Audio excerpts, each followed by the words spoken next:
warahmatullahi wabarakatuh. Perkenalkan, nama saya Ica Sirgo Manurung dengan NIM 2203064020. Di sini saya akan melakukan percobaan untuk mengukur volume telur. Bahan dan alat yang disiapkan yaitu mangkok sebagai wadah untuk air yang telah keluar, kemudian ada gelas, ada air, kemudian ada telur bebek, telur ayam kampung, kemudian ada telur ayam negeri, dan ada telur puyuh. Baiklah, langkah yang akan dilakukan yaitu pertama, isi gelas dengan air hingga penuh.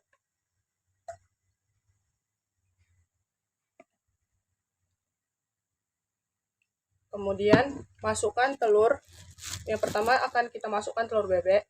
Kemudian telur selanjutnya dilakukan cara yang sama.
Baiklah, untuk volume telur yang sudah dihitung akan muncul di sini.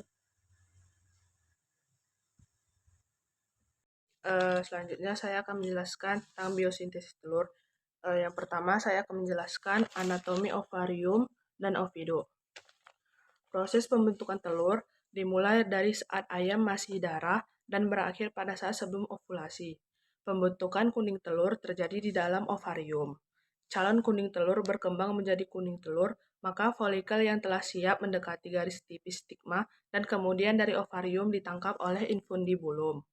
Telur akan berdiam di infundibulum selama 45 menit dan di sini terjadi pertemuan dengan sel jantan.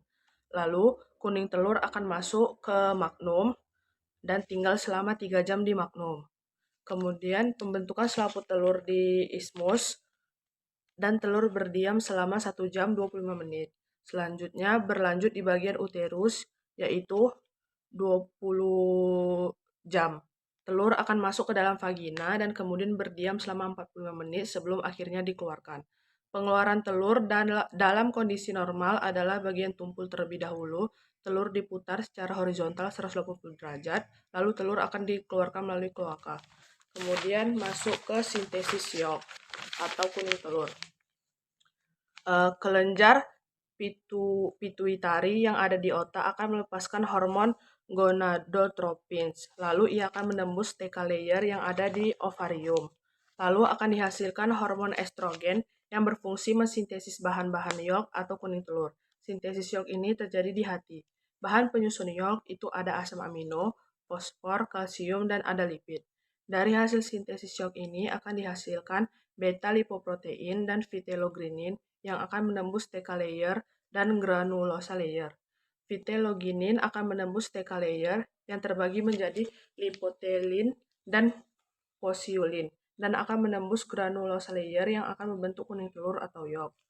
Kemudian masuk ke sintesis albumin. Sintesis albumin terjadi di magnum yang memerlukan waktu sekitar 3 jam. Hormon estrogen yang larut dalam lemak berperan pada sintesis ini, di mana ia akan menembus membran sel target, lalu ia akan diikat oleh reseptor estrogen, kemudian diubah menjadi kompleks reseptoestrogen tak aktif lalu diubah menjadi kompleks reseptor estrogen aktif lalu ia akan masuk ke nukleus. Setelah itu berinteraksi dengan kromosom yang membentuk prekursor mRNA dan membentuk mRNA lalu ia menuju ribosom yang mengubah asam amino menjadi guanine dan protein telur khas lainnya. Terakhir, saya akan menjelaskan tentang sintesis kerabang. Pembentukan kerabang akan memerlukan waktu selama 20 jam.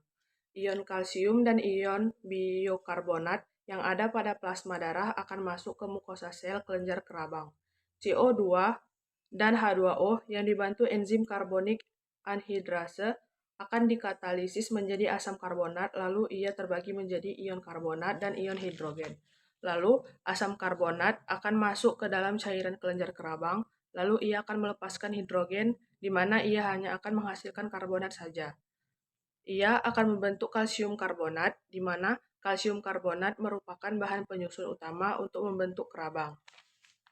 Baiklah, di sini saya akan menjelaskan struktur dari telur. Yang pertama itu ada kerabang. Ini adalah kerabang.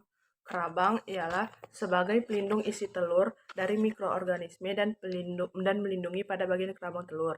Ditemukan dua selaput atau membran yaitu outer cell membran dan inner cell membran.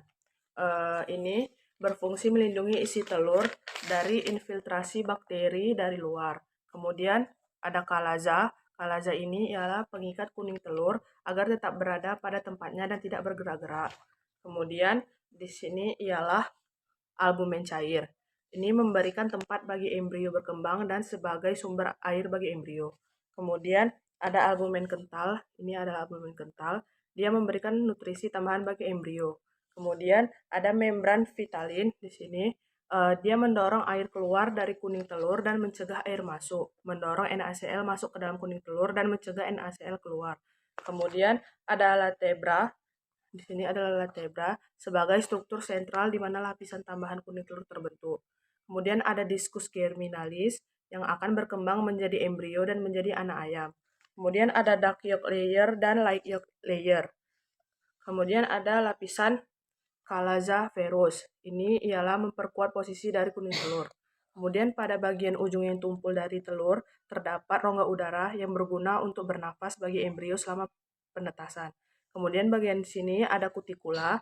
Kutikula pada telur merupakan lapisan terluar telur yang dideposisikan pada lapisan palisade kurang lebih 1,5 sampai 2 jam di akhir pembentukan kerabang di dalam uterus. Kutikula berfungsi sebagai benteng pertahanan pertama untuk mencegah masuknya bakteri ke dalam telur.